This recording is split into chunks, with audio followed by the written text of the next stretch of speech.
Shalom, this week's Sedra Nasso. Today's society, especially in the Western world, has become despicably promiscuous.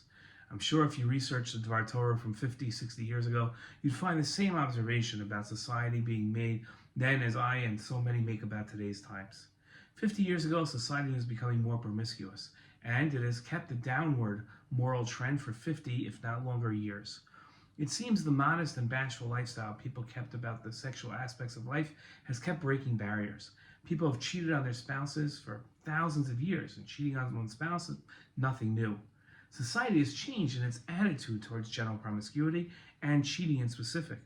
While cheating used to be an act people got caught, and even those who didn't were ashamed of themselves for committing, it seems today cheating is met in many circles with understanding, not condemnation. There is certainly very little shame involved in cheating anymore in today's world. While once an affair known publicly could end a political career, even presidents are expected to have cheated on their spouses today. In this week's Torah portion, we learn about wives cheating on their husbands and the unique punishment the wives incur for their infidelity. The Torah says, "Speak to the Israelite people and say to them, any party whose wife has gone astray and broken faith with him, in that another man has had carnal relations with her, unbeknownst to her husband, and she keeps secret the fact that she has defiled herself without being forced, and there's no witnesses against her, but a fit of jealousy comes over him, and he is wrought upon the wife who has defiled herself, or if a fit of jealousy comes over him, and he is wrought up about his wife, although she has not defiled herself, that party shall bring his wife to the Kohen." The way a cheating wife was brought to the Kohen as a suspected of cheating was outlined by the Rambam. The husband tells her in the presence of witnesses, "Do not enter into privacy with this and this man." The term "enter privacy" mentioned in the Torah refers to entering into privacy with the man concerning whom she was warned, in the presence of two witnesses, not to enter into privacy.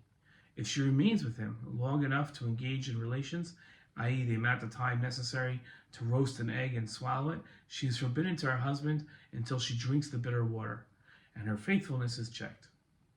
How did the relationship between the suspecting husband and suspected wife get to the point where the husband felt the need to warn his wife?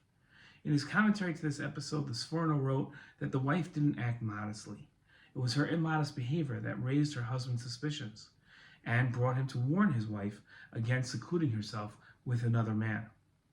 Now, while it's easy to blame the wife for acting immodestly, there's another factor at play that shouldn't be ignored. When the husband sees his wife acting immodestly, he has a choice to make: give her the benefit of the doubt or suspect her of cheating on him. In a healthy relationship, the husband would give his wife the benefit of the doubt. While her immodest behavior was reprehensible, the relationship between husband and wife was clearly deteriorating long before this incident. Judging other people favorably is a metric of the health of a relationship. Strong relationships can be measured by the trust between the partners. When spouses don't trust each other, irrespective of the causes, it's time to begin to ask hard questions of each other. They need to understand why their trust is deteriorated. The lesson of the Sota isn't about cheating spouses, but about the breakdown in relationships. Shabbat Shalom.